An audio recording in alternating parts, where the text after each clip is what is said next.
All right. Hey, everybody. Welcome to this question and answer session. And we're going to get started here with some announcements. And first off, we just want to thank all of you for joining us again today. And hope you're having a great day.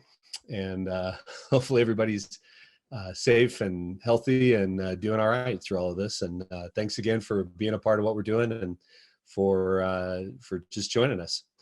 Mike Wall is here with us, and he's going to be fielding questions and kind of handling all of the Q&A. So if you have a specific question that you'd like to ask, we've got some that have come in via email, but the best way of dealing with questions is answer them using the Q&A feature in your Zoom window. And then if there's a question that you think is a great question that you'd like to, yeah, that's my question, you can upvote the questions when you're working there in that Q&A. And so you can either ask a unique question, or if you see a question that you think is a really good one that you'd like to kind of, yeah, I have that one too, you can upvote the questions. And so a couple other of announcements. Courtney Thompson is going to be doing a session just like this, question and answer, and she'll be doing that tomorrow, and it's an hour later, so it's 10 a.m. Pacific time, and she'll be doing Q&A about setting specifically. So we release her video series tomorrow in the virtual coaching clinic on setting, and she'll be doing question and answer on setting tomorrow at 10 a.m. Pacific time. And then next Tuesday, she'll be doing another athlete-specific session on mindset, mental strength, having confidence, staying calm, controlling what you can control, that sort of thing. And it'll have a little bit more specificity towards athletes as opposed to for coaches. And so we'd encourage you to invite your athletes to tune into that session. I think they'll love getting to interact with Courtney. And that happens again at 10 a.m. Pacific time next Tuesday. And again, just a reminder, if you haven't already, all of our virtual clinic sessions that we're releasing every day are available through GMS Plus. And we've extended the 7-day trial to 30 days of free trial, and everything's available. And you can share all of the material that's in GMS Plus with your athletes. If you build out a roster of athletes in GMS Plus, you can then go to media and athlete sharing and share everything that we'll have available in GMS Plus with your athletes directly, so they can see all of that. And I think that's the introductory material. Mike, we want to get going with questions here. Yeah, one more thing. All of these live sessions are also posted to the virtual clinic public page that we posted everywhere. So you can find that stuff there. Okay. Chris, did we discuss the Tuesday defense is not live? Did we mention that? Say that again. So on the schedule, on the virtual clinic schedule, we have Heather and Mary Lake. We just want everyone to know that that's actually a new course that we've filmed recently. Okay. And it is not a live session with Heather. It's going to be videos that have been previously recorded, and Dave's working on editing those up, and we'll post them to that tab. And so some people have asked, where's the live link for the Zoom link for that session? It's not live, but they are brand new videos that we just shot about 2 weeks ago. So you'll want to check those out. It's Heather and Mary Lake talking about defensive moves and individual defense specifically. So just a heads up there. All right. Sounds great. Cool. Let's rock. Get to it. This is a great question and a very common question right out of the gate.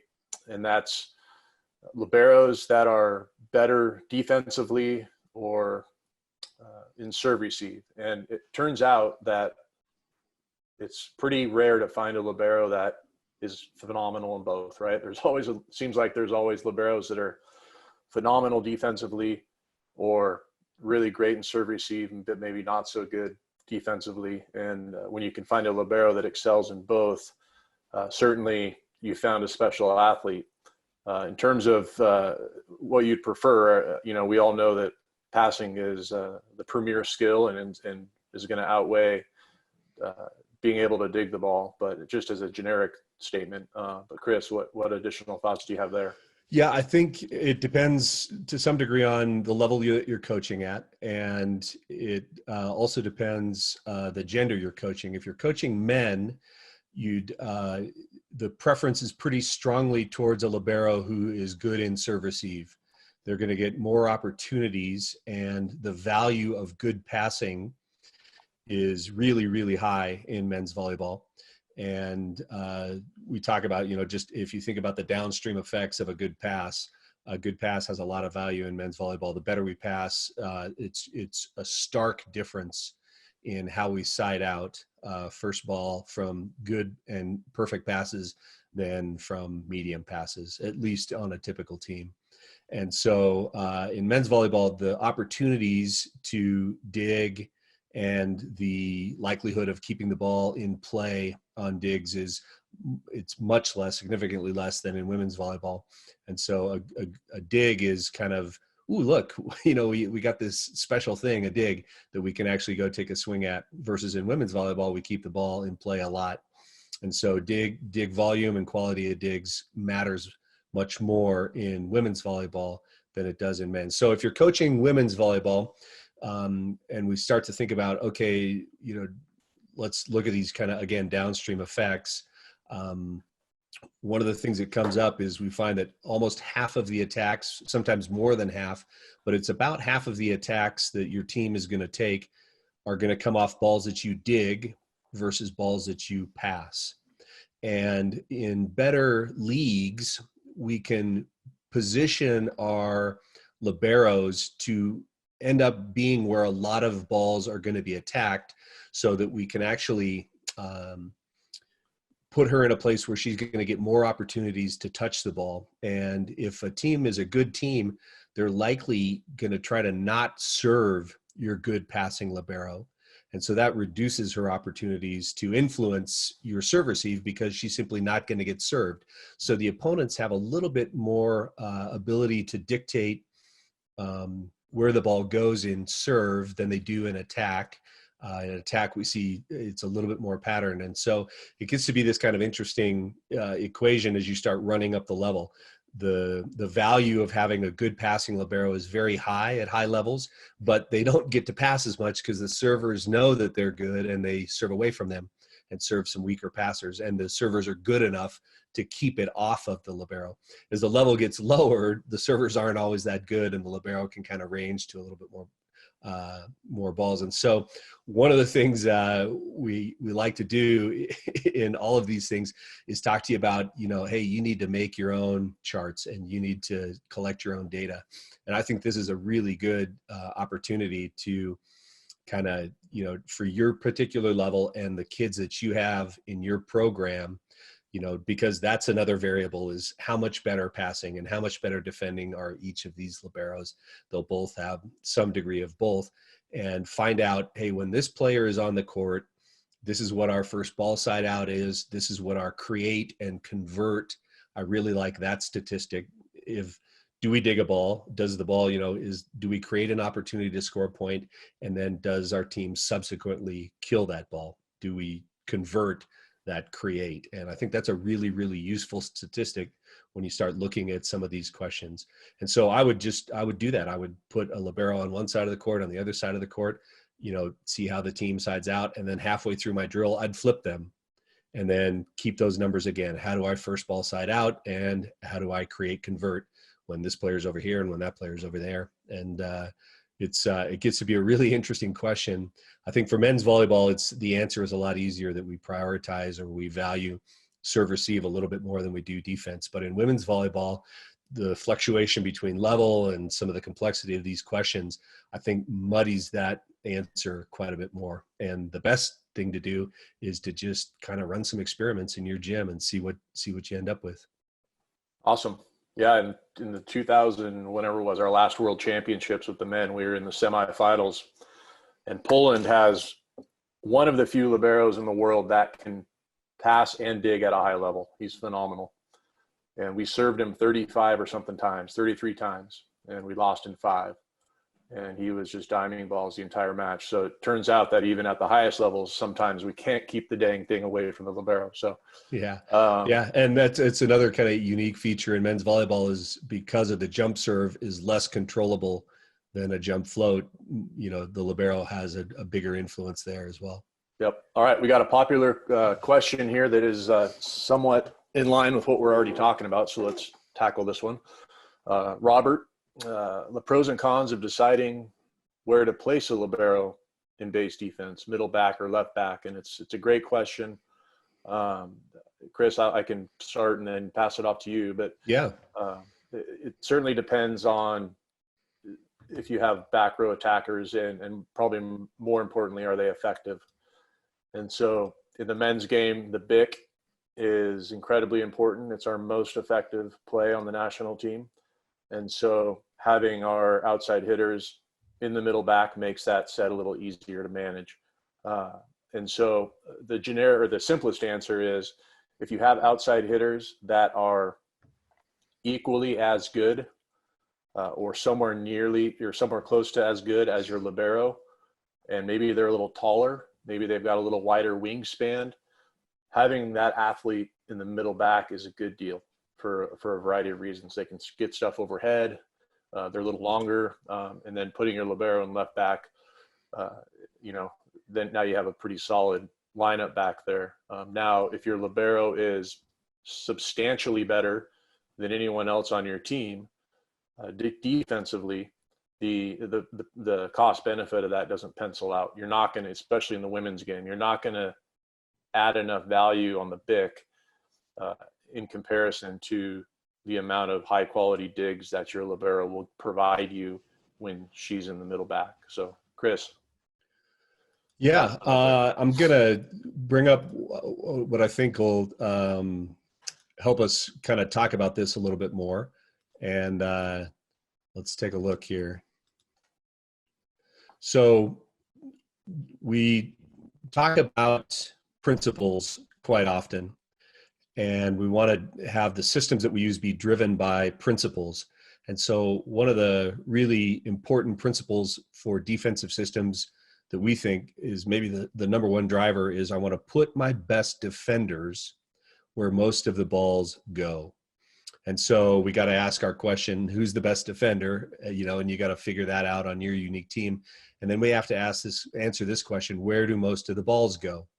And so this chart in the upper right-hand corner that we're looking at right here, this chart was one done by Joe Trinzi when he was working with LMU, their collegiate Division I NCAA team in the West Coast Conference. So a good conference, good volleyball conference, a lot of excellent teams, and BYU plays in that conference. Pepperdine plays in that conference. San Diego plays in that conference. A lot of really good teams coming out of there. And this is the chart that Joe made for all go attacks. And so that's a very common attack, a fast set to the outside over here. And you can see that the hottest part of the map is more towards the middle of the court than it is towards this angle over here. And so the little X right here that you can see is actually the densest part of the map, and that other little X to the right here is the middle of the court, the middle of the backcourt this way, and the center line of the backcourt right here. So the middle. And so you can see in the WCC, all the go attacks happened kind of in this neighborhood. And then if you look at all the attacks, you can see the densest part of the map is almost directly in the middle. So a lot of balls getting attacked into this area. If we look at a little bit more recent data where this is a little bit bigger or higher level of play in the league, we find that there's a warm spot kind of over here on balls set to the outside. And so if that's the case, where lots of balls getting set to the outside and they're getting hit here at pace, this is the warmest spot of the court. You might consider doing something like BYU has done here and positioning your libero over there. But So here again, this is what we're calling 2x2, two big steps into the court from the sideline, two big steps back from the court into, or back from the 3-meter line into the court here this way. So 2x2. And do we want to play our libero there or play her middle? And you can see we've drawn these lines middle. And we think that the number one driver is put your best defenders where most of the balls go. So BYU's level here in this conference, playing against Utah, in this case, on the other side of the court, a Pac-12 opponent. Their hot spots were a little bit more over there with the go. You can still see significant stuff happening here. So we've got a good defender. Turns out this player was a really good defender for BYU, and they really liked having her hit out of the back row in transition. So that was a good deal. Hey, we can put our libero where lots of stuff happens, and we've got a good digger in the middle, and she can go hit out of the back row in transition. That was both worlds for BYU. But as we start looking at youth volleyball, high school level volleyball, here's a U16 all attack chart that Joe has put together for us. And you can see lots of stuff happening right here in the middle of the court. And that's very common at the junior level. We'll see heat maps that look a lot like this. And so the other thing that happens at the junior level is we get, I don't know, maybe a third to a half, depending on how good your level is, of balls that are being hit off speed, that aren't being hit hard. And there's this incredible amount of just off speed and free balls and otherwise just kind of junk that comes to a player that's standing in this spot right here. And so if you can have somebody that can really make quality touches, every time she touches the ball, it's a quality touch. It gets us up in a good pass spot up in here. In that spot, it just, the quality of play on your side of the net goes way up. So this was a long answer to say, make your own chart. Put your best defender where most of the balls go. But I think the considerations are figuring out, hey, at my level of play, where do balls go? Is it here, or is it something that looks more like this? If I had to make a recommendation to you generally, I would say generally at most levels of play, this is going to be what your distribution is going to look like. This will be the heat map. So most of the balls are going to go into this kind of middle space. And then from there, you get to decide, what's my best create, convert package? Is it having my libero here? Is it having her there? But doing something where there's some calculation is, I think, important. But this is a really good starting place. And again, don't just think of balls that are hard driven at your level. Think of all of the stuff that comes from your opponent's side of the net, and having somebody kind of playing center field right here that can run down all of those off-speed touches and play them with quality is a huge advantage if you can do that well on your side of the court. Mike, any other thoughts there? Yeah, there's a couple other questions here that are pretty related to what you're talking about. So can you jump down one slide? Let's see, actually go back to the slide where it shows, yeah, there you go, middle. Let's see. Are you a fan of off blocker being the player responsible for covering tips? And so we're talking about that 3x3 right there, right? The off blocker right here, yes. Yeah. And so this is a good slide here. We got the off blocker on the BYU, image there. And the question is, when would you want to run this type of a system where the off blocker manages all tips versus keeping that player maybe where she's at there and having the area one defender, the line defender, cover the tips? And is there a situation where maybe it's dependent on who's where, what rotation we're in? And so the simplest way to say this is, at the high school level, most of you only have one really powerful, maybe some of you have none, but some of us might have one really good outside hitter who takes a big load offensively for your team. And so the downside of this system is if that athlete is in the front row and you have her running over to cover tips, you're taking your best attacker out of the play offensively. Now you'll see the system being, with BYU, for example, this team had, a lot of big arms. They could hit out of the back row. They had two good outside hitters. And so they had some offensive options, even when that off blocker would go over and cover tips. And so it's very much dependent upon personnel on your team.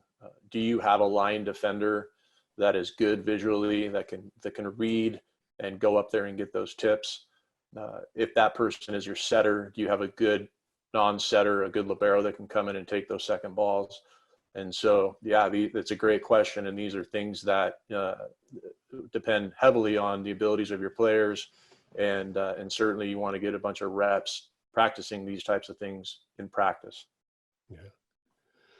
Mike, I've written about this at length, that one of the things that frustrates the heck out of me is that we will quite often, for these players that are playing in the right back, we won't train them very well to cover tip, to see this play and to go get it.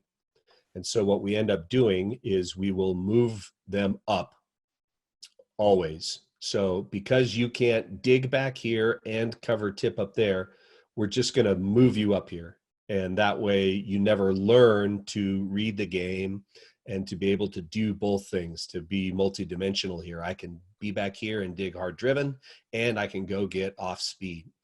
And so that would be my first starting point. Is we typically, in an ideal situation, we don't assign responsibility to anyone, particularly for tips. It isn't like, hey, you've got tips, or off blocker, you have tips. It's we as a collective group back here have tips. And naturally, the responsibility is probably going to fall to the off blocker and the down the line defender. Most of the time, they'll be the ones that are going to cover tips in here. But if you have a good middle player, you'll see that she can make plays in front of the 3-meter line often to cover tips. And if she's the best reader on the team, you'll see her maybe ahead of these two. She'll move and go get some of these. And so it's this kind of, we have tips.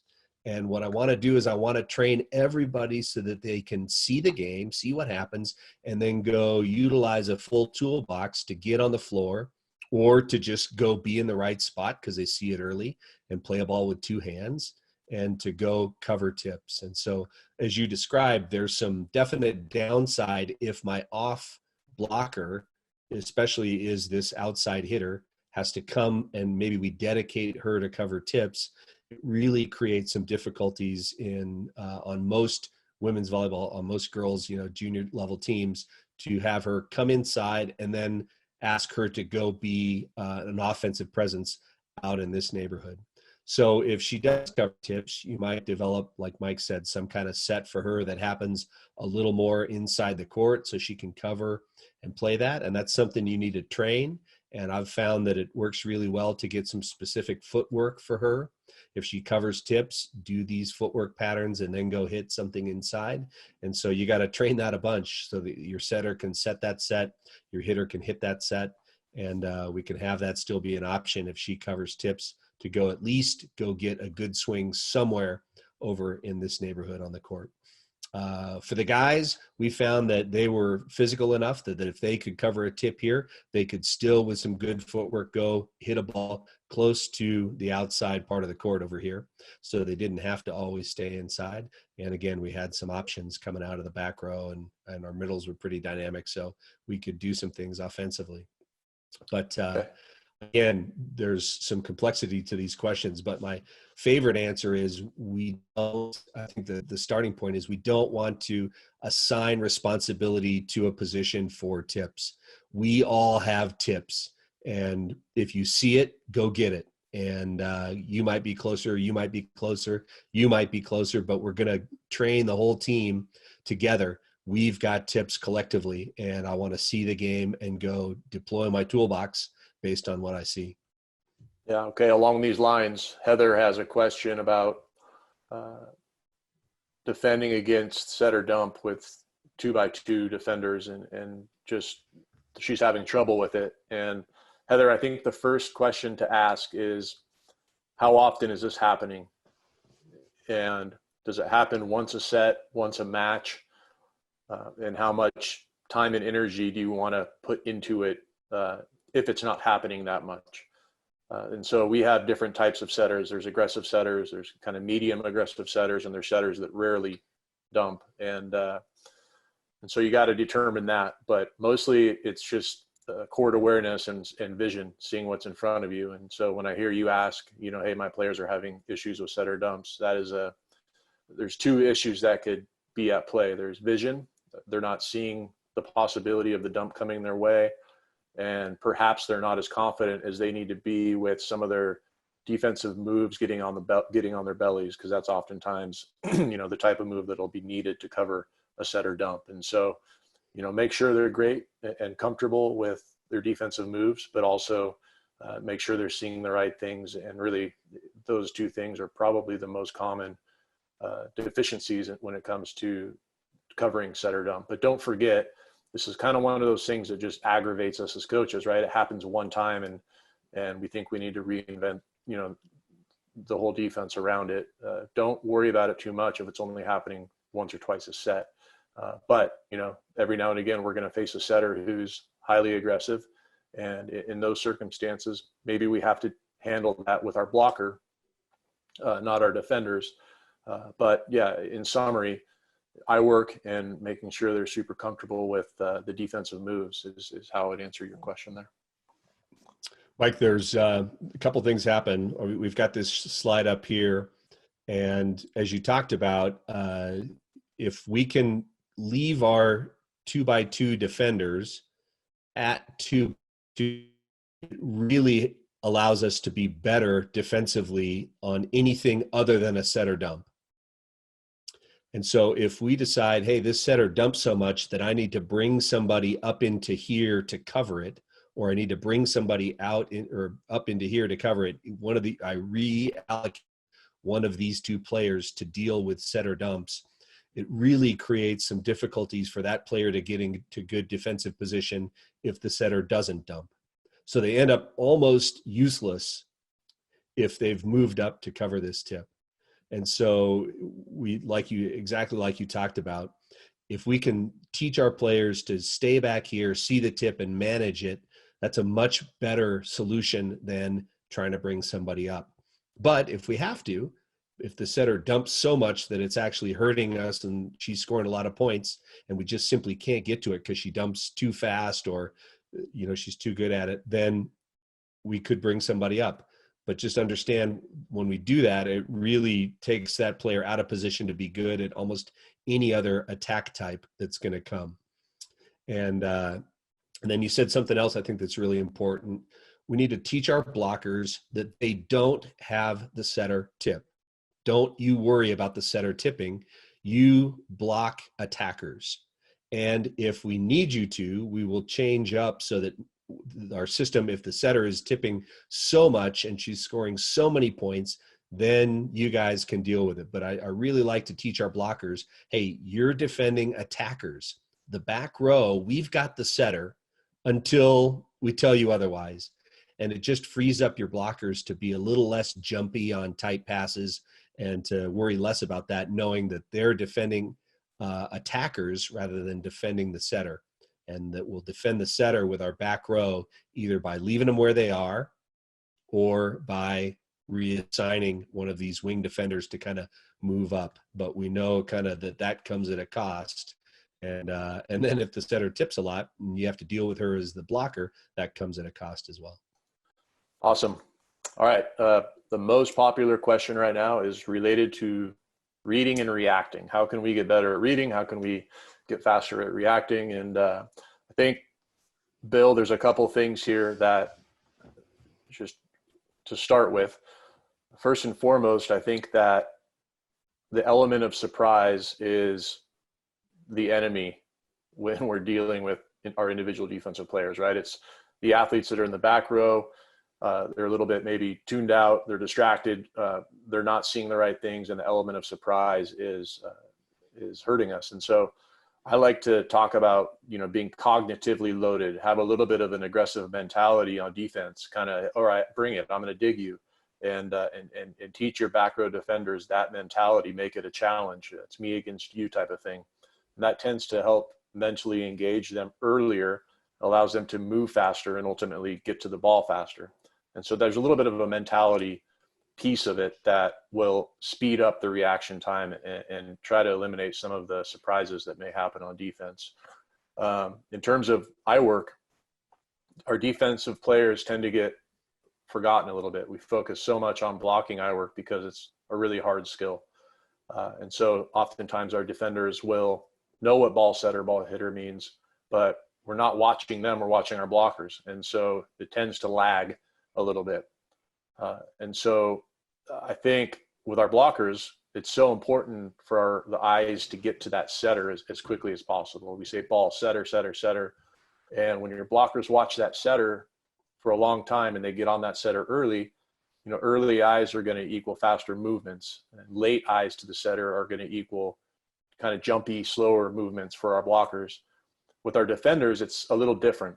Our defenders seeing the setter is a little less important because they have a little more time.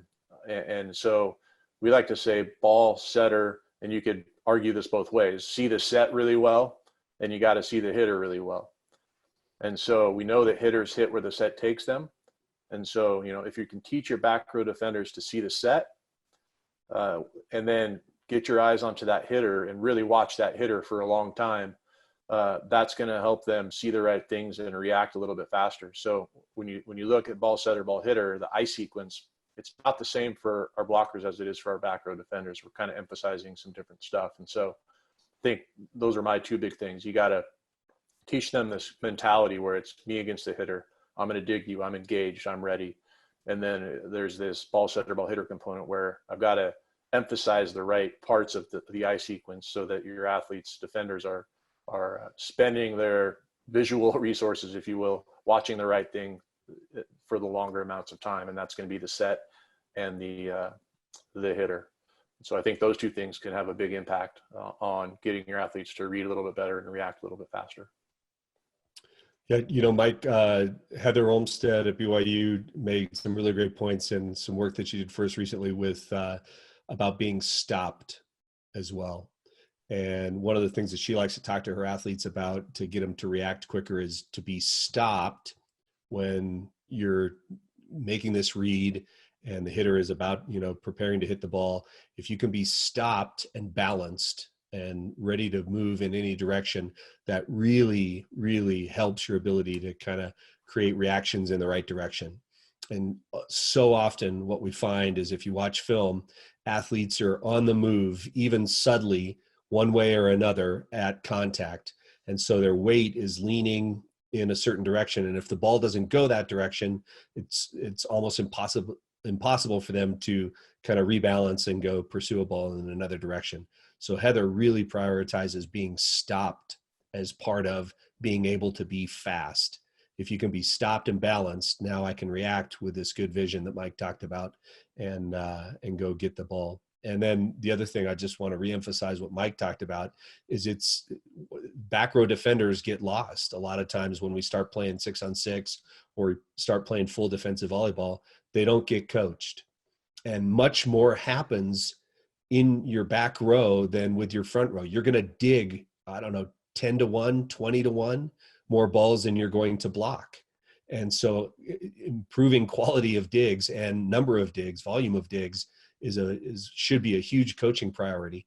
And so like Mike said, we tend to coach blocking more when we're looking at defense simply because it's a tougher skill and we're trying to get our blockers better. But really, I think if you're going to think about bang for your buck and allocate your coaching time, getting your back row really good and coaching them up and having them, have great eyes is probably a more valuable allocation of your coaching time. Yeah, not only that, but teaching your back row defenders the importance of digging a ball to the right spot, that type of thing. Yep. In terms of bang for your buck. That's going to be more effective than blocking. So, more bang for your buck than blocking. That leads well into our next most popular question here. Thomas, thank you. What is the best defensive system if you have a very weak blocking team? So, yeah, high school teams that are short. This is lots of us, right? Lots of us have undersized teams. And certainly we all have to face those powerhouses that, have one or two outside hitters that are just bombing on us. And so what can we do from a defensive system standpoint if we're undersized and going against teams that are more powerful than we are? So I think one of the places to start is you have to become a tremendous serving team. So you have to give your opponents fewer opportunities to play in system because you're going to serve them so tough and you're going to serve them out of system a lot. So starts with serving. Become a great serving team. This is where you can really create an advantage for yourself at any size, but especially if you've got a smaller team. This needs to be one of the areas where I'm going to overcome my lack of height and I can really control the game to some degree through my serving. So I'm going to try to serve a team out of system so that they don't have a lot of opportunities to just go hit perfect sets that are over the top of my smaller blockers. The second idea, I guess, is, we're going to train a swing block for all of our blockers. And a swing block is one in which we use our arms to jump, and it's going to create a little bit more height for our block. And they're going to be a little bit more dynamic, but they're going to get this opportunity to get a little bit more, dynamic and powerful jump if they're executing a swing block than if they're just standing somewhere and jumping straight up and down. So the second thing would be I'm going to train a swing block to all my blockers so that they can maximize their athleticism and their jump out of all of it. And then the last thing is, if your blockers, no matter how high they jump, aren't getting over the net necessarily, you probably don't want to use them as blockers. What we're going to do instead is position them where they're maybe, just inside the 3-meter line or 2 big steps off the net, where they can handle tips and rolls and junk. And we're going to figure out how we can put the people that can get over the net, over the net. And that happens sometimes, maybe not often. And then the last thing is, all right, let's say we've done all of that and balls are going over our smaller block into the back row. Now you have to answer that question. Well, when teams play us and they attack, where do balls go? And who are my best defenders? And then I want to allocate my back row resources to those spots. And if they're going over my block into certain places, I need to have good defenders that can be in those spots and dig. And my dad always used to like to talk about, hey, the blockers are there to keep people from bouncing the ball, right? To keep them from hitting it straight down. And the defenders are there to keep people from, to deal with everything else. And so if you can kind of get that in place, hey, they're not going to bounce balls on us because we've got some hands at least slightly over the net. Now, where do balls go when people hit it over us?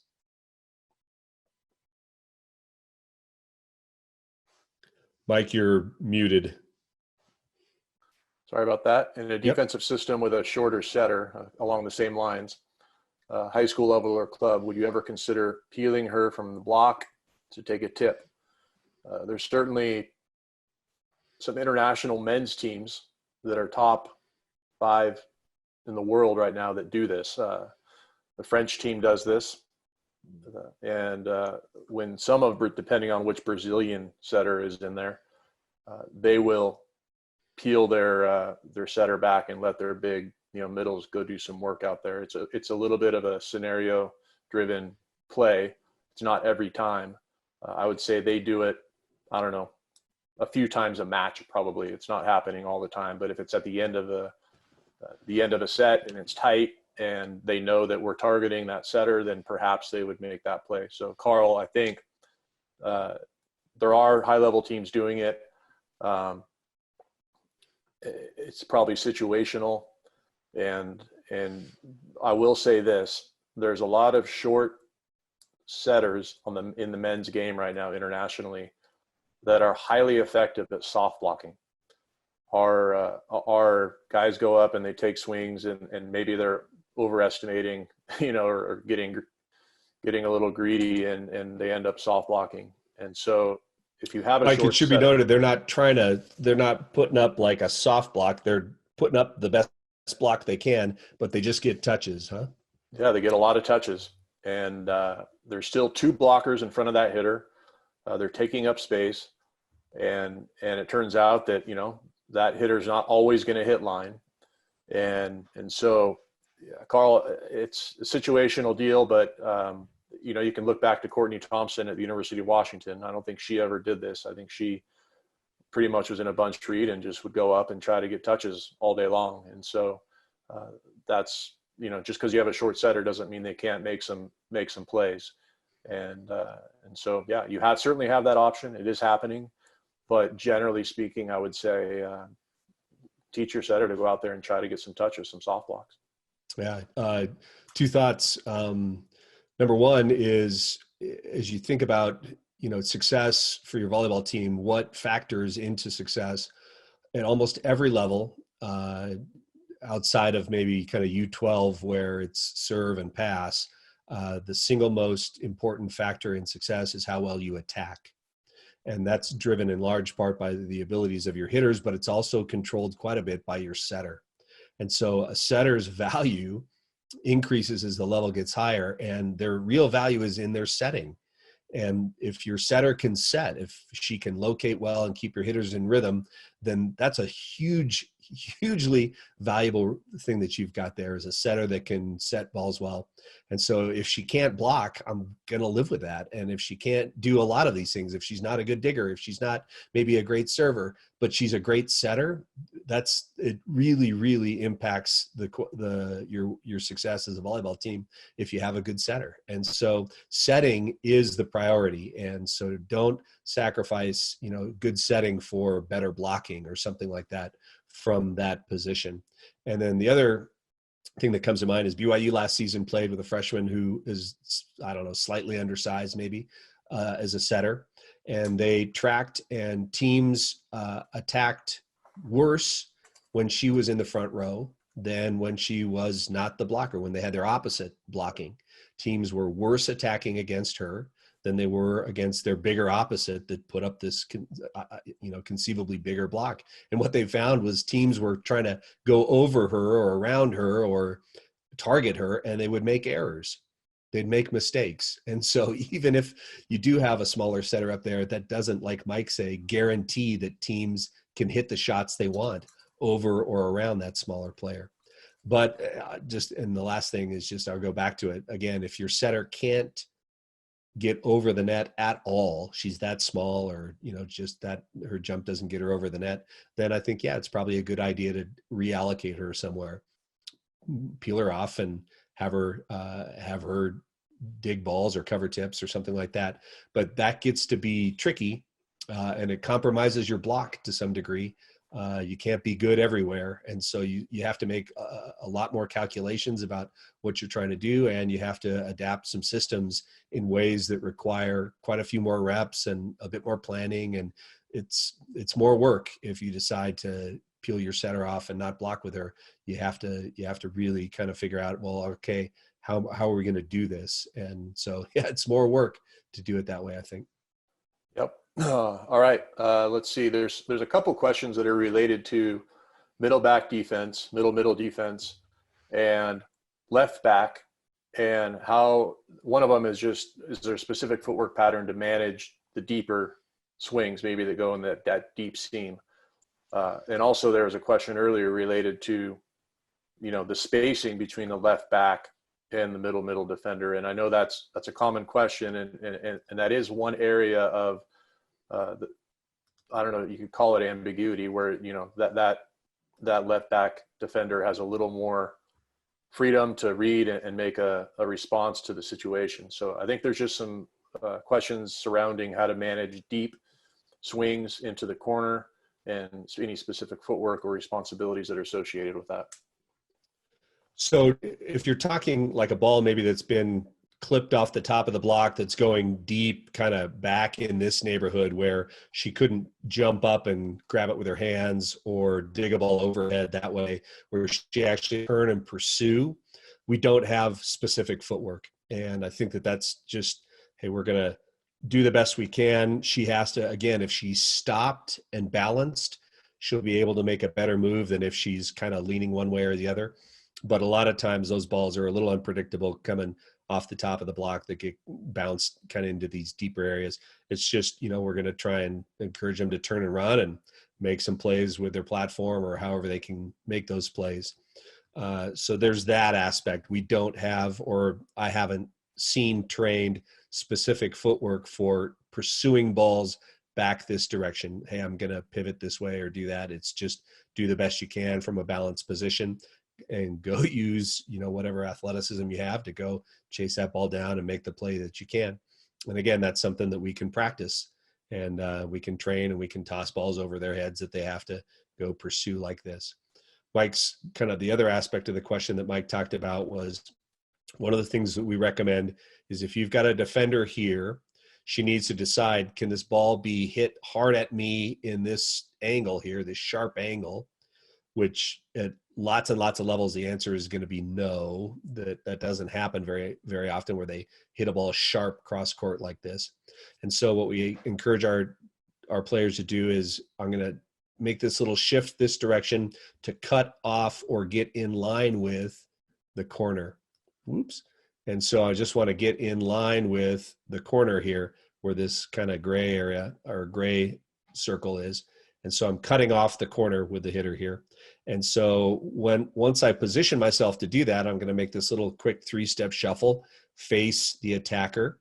And we would see in this case, she would just go shuffle, shuffle, and kind of end up in line with the corner and the attacker here. It puts her a little closer to this middle back player. So what's the relationship here? And I've seen coaches that want to say, hey, you go forward, backward. We have this kind of overlapping scissor move here or something like that, or pincher move here. And I'm just a fan of saying, go dig the ball. And you and I have got to train together so that we kind of have a feel for where each other's at. And just there's so much variability in trajectory and speed and vision. And there's just so much variability that making a rule about you go in front and you go in back, or you go in front and you go in back, I think just making those rules creates these impossible scenarios because there's just so much variability that's going to happen. And where I see that I can cut off the ball, the point at which I perceive that I'm going to meet the ball and the point at which you perceive you're going to meet the ball, it's different on every attack. And so I just like saying, hey, we're going to play together enough that we start to get a feel for each other and where space needs to be. And it's our job to dig the ball. We dig the ball. It isn't you go here, you go there. It's everybody tries to dig. And on occasion we'll bang into each other. And that happens.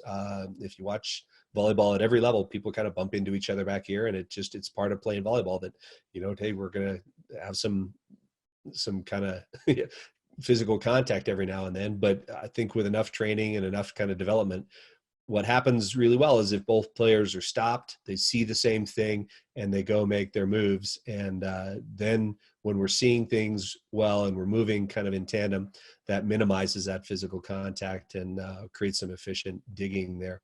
And so I in this relationship, I like to not have a lot of rules. It's, hey, you go dig, but that means that we got to train our players to see, and we got to get them a lot of reps, kind of getting a feel for what that looks like.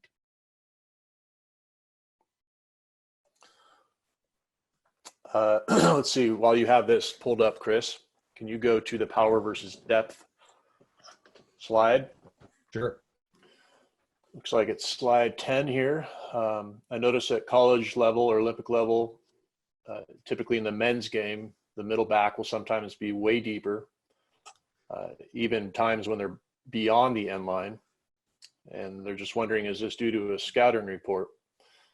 And so just generally speaking, this power versus depth concept you see here, the more powerful the game. So you'd mentioned, this is Danny, you'd mentioned that college or Olympic level, that's going to be more powerful. And as power goes up, depth also goes up. And so that's why you'll see higher level athletes deeper in the court. And so we've got some Brazilians on this watching today. And the Brazilian pin hitters are phenomenal when it comes to high hands. they've got a couple players that can hit high hands, and defending them outside of the court beyond the 3 meter line, especially out of system, may make a lot of sense. And so there's two things. Yeah, Danny, there's power versus depth. So just understanding that general concept. And then, yes, absolutely. There's scenarios where we can put a defender in a hitter trend. And certainly at the Olympic level or college level, there may be a time when that trend is not in middle, it's somewhere else. And it could be deeper in the court. So Chris, did I miss anything there? No, but I think, again, the driving idea, and the one that I think, just holds so much value for me, is I'm going to put my defenders where the balls go. And so you need to know, where do the balls go?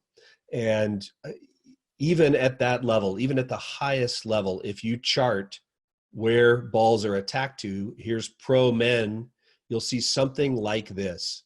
You'll see something where there's a lot of stuff happening back in here. And so, like Mike said, if there's something out of system where we know it's going to be a high ball, we have a lot of time to set up maybe a 3-person block up here, maybe that looks a little different than this. Maybe now balls are, landing back in here and we want to move somebody back there. But I even when, we're coaching at these high levels, I find a lot of value of keeping players inside the court and teaching them to use their hands to dig above their head. And we can cover a lot of ground from even back near the baseline. But like Mike said, as the game gets more powerful, the depth increases, and you can see 12-year-old average is kind of up in here somewhere. 16 gets a little deeper, women get a little deeper, men get a little deeper. But even then, the depth that the average play is happening at the professional men's level is not radically different than what's happening at the U12 level. And so this spot, middle, has this almost magical quality. A lot of stuff is happening in that neighborhood, even at the pro men. But I'm always willing to bring my players back off the court, especially if I see them making those plays with their forearms. If they're playing balls with their forearms back off the court, that to me means that they could have been up into the court and played it with their hands. But again, knowing where balls go is probably one of the biggest things that we got to find out. And like Mike talked about, and like you referred to, that comes from scouting your opponent and getting some trends, knowing what's happening there. Yeah, and I think one more thing to add here is when you have a athletic, tall, I mentioned this earlier, but when you have an athletic, taller defender, for example, if your libero is, 5'2", and you have an outside hitter that's 5'10", and athletic, you can do some stuff. It's a pretty good deal to have that player in the middle of the court at most levels, because especially at your level, juniors level, so many balls are going to come to that area of the court, and that extra wingspan, that extra height, overhead digging can really, really be a good deal for your team. So keep that, add that to your list of decisions that you have to make as a coach, and just know that having a little bit more physicality and height in the middle back is something to keep an eye on. Chris, let's talk about defending the line real quick. Yeah, we've got some different philosophies here. You'll see in this image, this BYU gal her right foot is right on the line. And if you ask Heather, she'll tell you she's in the wrong spot for what we want to do. They want her to Heather is the head coach of this team here. And we brought up this slide, and she kind of said, oh gosh, she's out of position here. Yep. And so there's folks that want to put that right foot right on the line. And there's other folks that might say, hey, let's be a little bit inside of the line. And again, we're putting our defenders where most of the balls go. That's all that's driving this decision. And so you'll see with this heat map here that Chris has up, those balls in the hottest part of that area is a little bit inside of the line. It's a foot or 2, 3 inside of the sideline on both sides. And so That's the only reason why we recommend that. If that hot spot was right on the line, we'd put the defender right on the line.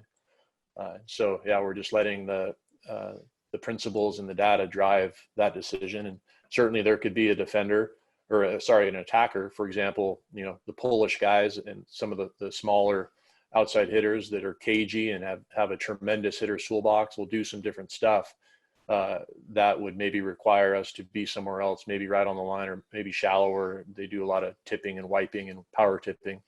And so you certainly have the freedom to adjust, but generally speaking, in the women's game at the juniors level, most of those balls are going to be off the line, not right on the line. Yeah, it's just like Mike said, these attacks don't come and they don't get hit true line. They come inside that blocker right there or outside that blocker, however you want to think about it, and they start coming into the court. And so you can see this is a collegiate level play where the hot spot is, I like our defenders to be an arm's length so they could kind of reach out and grab the line. And that happens there. And then we showed you the right side attacking as well. This hot spot, again, off the line. You can see their libero here. She's playing a little bit off the line, but that's where things are happening over here is they don't hit true line. They hit balls kind of off the line here. And then the other big thing for me is if I can play this player more into the court here, she has the capability to kind of dig in this kind of no man's land right here where some attacks will come kind of over or maybe through this seam and they'll kind of come in that neighborhood and they almost always get killed if this player is playing right there on the line. But if she's playing off the line, now maybe she can go in and make a move with her hands or get into this space a little bit more. And so what we do is we kind of open up her range. If we bring her off the line, she can make a move to the line and she can make a move inside the court. But when we have her crowd the line over here, we reduce her range because she's not going to be digging anything over here. And so we've put her in this spot where she kind of is limited in her range. But when we bring her over here, now we create some range for her more into the middle of the court as well. So I think it does two things. It, A, puts her in line with what happens a lot, and B, it creates some range for her into the middle of the court, which I really like for our line defenders. All right. Chris, and all of those who are with us, I don't know if you've ever watched Jim Cramer on Mad Money, but he has the lightning round. So it's like where he takes phone calls and answers questions as fast as he possibly can. So we've got 80 open questions. Okay. We're going to try to burn through here and get answered as best we can here. April is asking about Stanford's libero, who obviously had a phenomenal career. She would move to touch the sideline or end line with her foot while the ball is in play on the opponent's side. And so she moved around a lot more than probably what we would prefer, right? Yep. She was Absolutely. pretty active and she did a lot of, I would say, extra movement, but her vision and her ability to hit the floor on her belly, she had all the skills. And so she could, I don't know, move around more than a normal libero and be probably give her a little more leeway that way because she had such great vision and she had all the skills to get on her belly. So clearly a phenomenal talent and someone who had a fantastic career.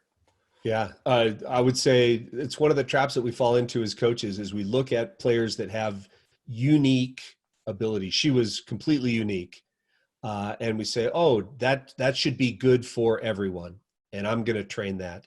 And what we find is she was able to overcome all of this kind of back and forth and running around from she had this, like you said, incredible vision. She was pretty fast in the way she could drive to the ball.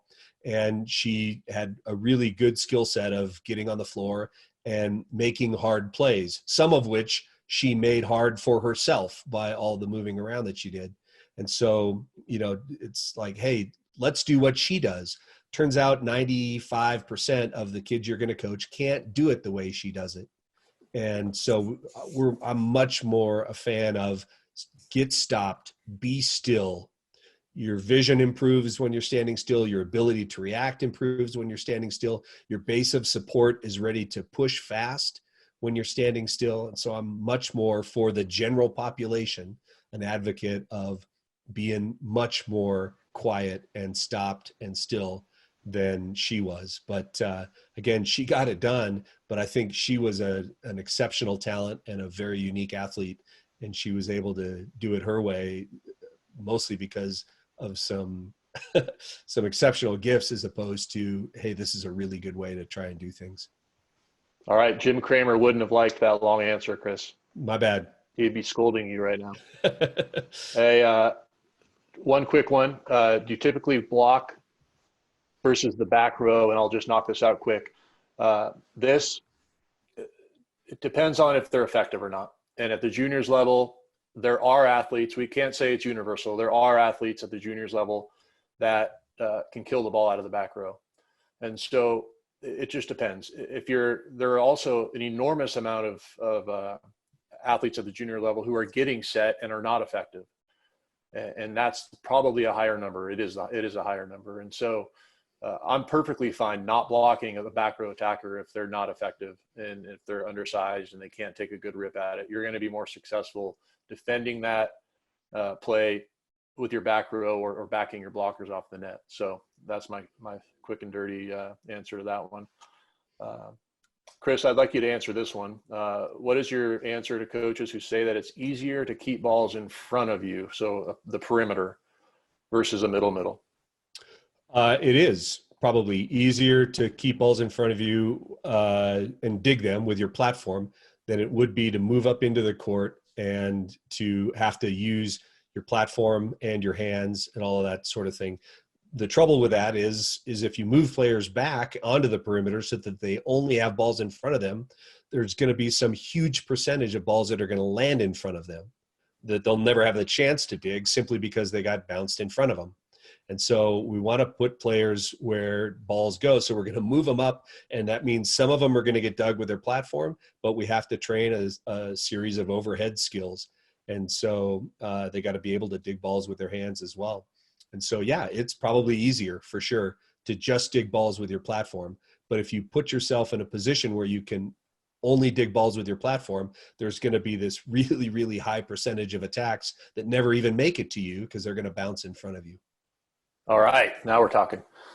Okay, while we're talking about overhead digging, what is your opinion on passers taking the first ball with their hands in serve receive or on defense? And I'll just quickly say that overhead digging is the second most common and used defensive skill in women's volleyball. And so a normal dig with your platform is number one, and overhead digging is number two. And so we've got to get a ton of work with that. And I'd highly encourage you to get a bunch of reps with that in your athletes. In terms of serve receive, it's a little off topic, but the best teams in the world, 95% of serves are being passed on their platform. So it does happen. And if you are going to do it overhead, certainly it's something you need to work on in practice. Don't just assume that it's easier. That's the mistake we make. We assume that, I can pass the ball overhead because it's easier. It's not easier because we never work on it. And so that's a little bit of a trap we fall into. So you can do it if you want, but make sure you're working on it, but also understand that the premier skill is passing on your platform. All right, Jeremiah Larson, we know that guy, right? Big Maya. Maya is at Weber State. He's a former teammate of mine. He was a setter. We talk about we need to train our kids to see, or we need to train them to read. What are some things you say to your players, or what is your process to help them get this transfer since we can't see through their eyes? I don't know that this is a lightning round question here, but Maya, you know everything we know about training kids to see. So you know all the secrets. You've been around, and you got trained by one of the best with my dad that was in there in the gym coaching you guys. I know Tom Black is a big fan of kind of talking to the athletes about what you see.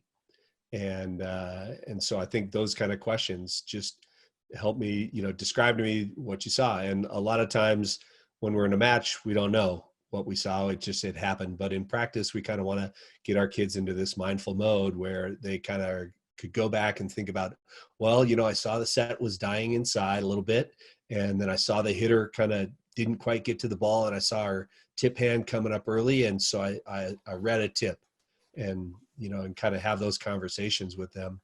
And, but I think part of good coaching is getting your athletes into a mode where they know what's happening with their bodies and with their eyes and what's registering. And it takes a little while because they go, yeah, I don't know. I kind of did this. And so being able to help them get to a point where they actually do know and can describe, this is what happened on this play, and this is why I was where I was. But Maya, I'm sure you're all over this already. And, if there are some better ideas that you have, email them to me so we can get better. Yeah. Just a heads up to everyone. If you go to, I think it's Thursday, right? If you go to the Thursday tab on the virtual clinic page, we have a bunch of really good videos there that outline the difference or illustrate the difference between all the major defenses. Those videos are there right now, ready for you on the Thursday tab. And I think day 4 is what it'll say. Yep. Day 4 tab. And so you'll get middle defense. You'll see perimeter. You'll see a rotate. You'll see a man up. And all those videos are there, and they outline the differences and pros and cons of each of those defensive systems. One quick question I think is pretty important to chat about here, and then we're going to have to wrap up. Are metrics as it relates to digging, and how do you calculate reading, or how do you calculate a digging error? And Tim, I think the way I would look at this is, how does that dig give us the best chance to kill the ball in transition?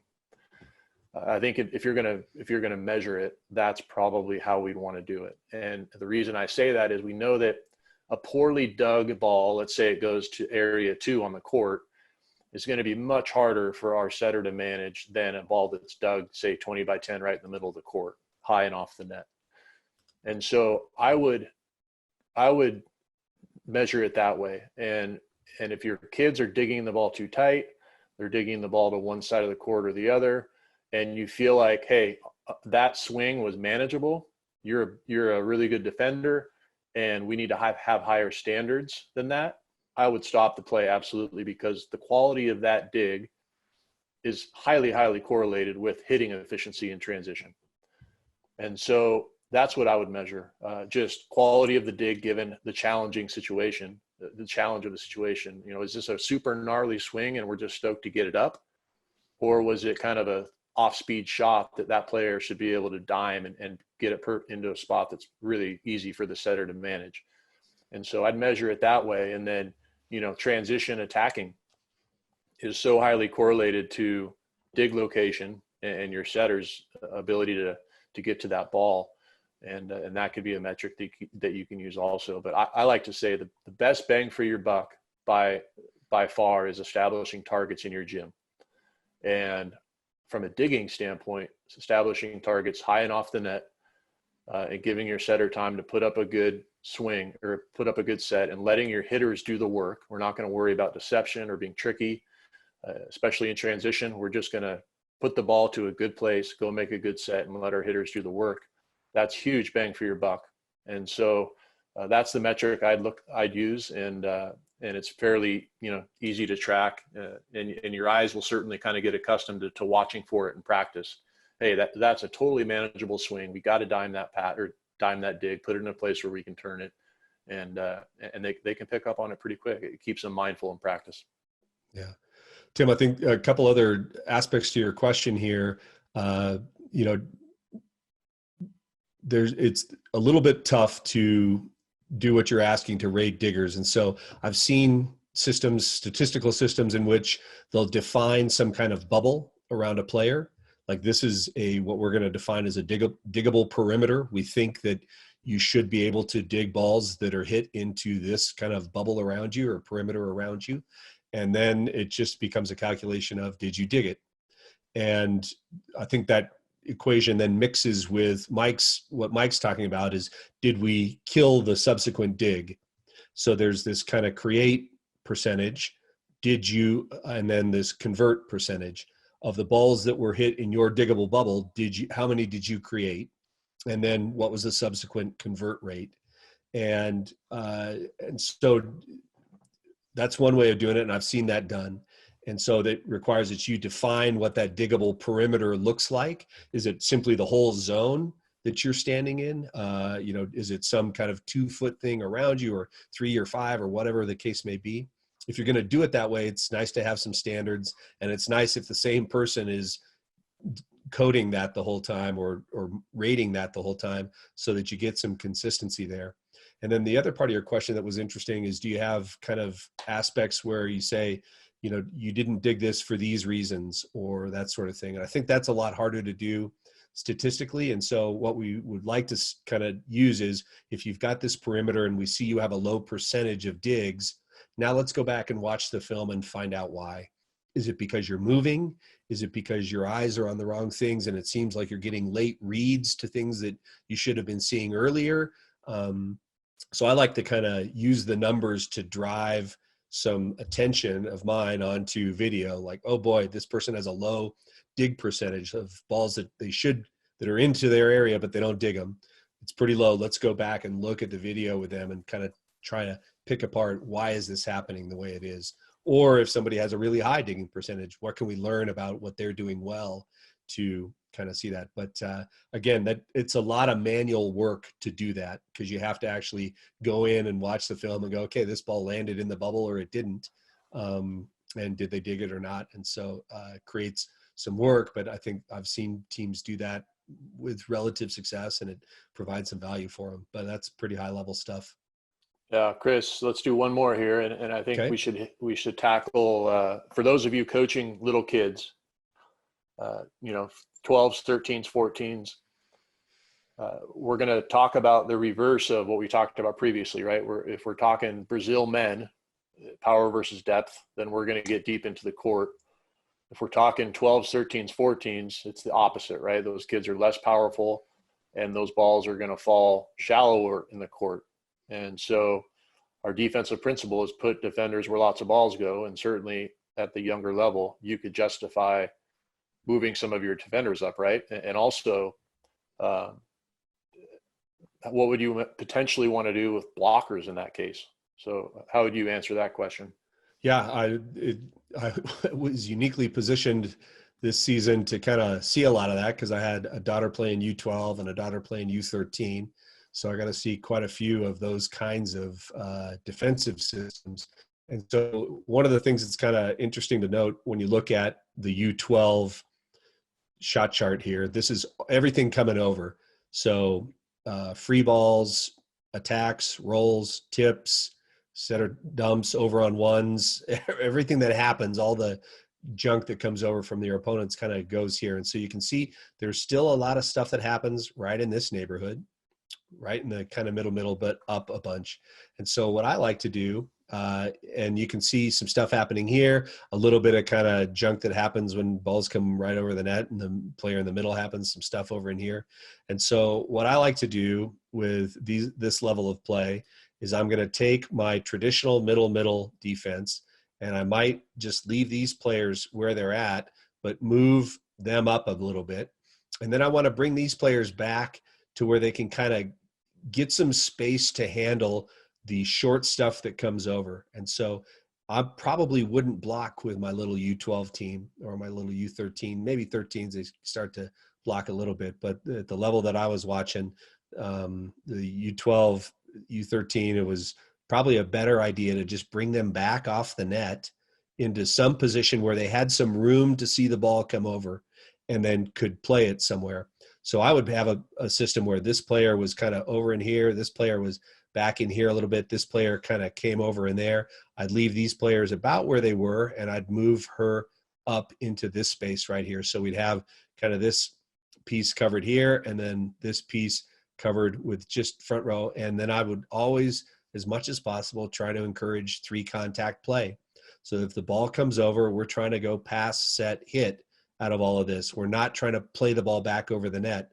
And so I see a lot of these kind of players up in here, they want to play the ball back over. And so it ends up being a little awkward because they're trying to push a ball back over the net and they're tight and it just makes a mess. And so encourage volleyball at that level, where I'm going to play a ball to a setter somewhere back in here that I can make this nice high play, and then we can set and hit and do some things. I like that system quite a bit. So I'm going to bring my front row off so they can play the shallow business right in back here, leave these wing defenders probably about where they are, maybe a half step up, and then bring my middle up to where that hot spot indicated, kind of right in that neighborhood where a lot of stuff is happening. And then again, teach some transition moves and play 3 contact volleyball.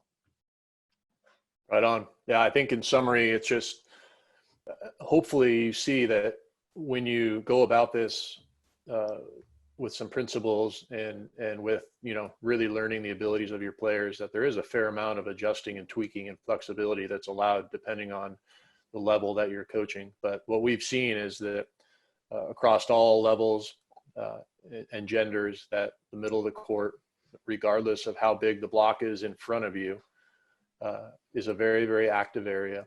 And if you don't have any resources to gather the data and you just don't have that information, you really can't go wrong putting your best defender in the middle of the court. That's a really, really good, basic, generic place to start. And if you're going to a club tournament, you don't have any scouting on anyone, you can't go wrong doing that. And you see, BYU, one of the top teams in the country, even at their level, there's big blockers up there at the net, and lots of balls are still going right to the middle of the court. They're putting in their athletic outside hitters over there to dig those balls. And so hopefully this has given you some things to think about with your team. What are the abilities of your players? Where do we want to put them given where lots of balls are going at your level in your league? And hopefully, if you have limited resources, which I know lots of schools and clubs do, you could even just have a team manager or a younger JV player or someone start chipping away and make a little chart on a pencil, on a pad of paper, and you can get a sense of where lots of balls are going at your league, given the power of the athletes that you're going against. And so anyhow, that's how I'd summarize it. Chris, what do you got? Yeah, just want to tell everybody thanks again for checking in with us, and I love being part of volleyball coaching community. You guys are amazing, and if there's enough interest, I think Mike and I'd be happy to do round 2, answering questions, because it seems like there were a lot we didn't get to, and we'll consolidate some of these questions and let you know about that. But everybody stay healthy and safe. Give your family lots of love, and thanks again for joining us. Thanks. Have a great day.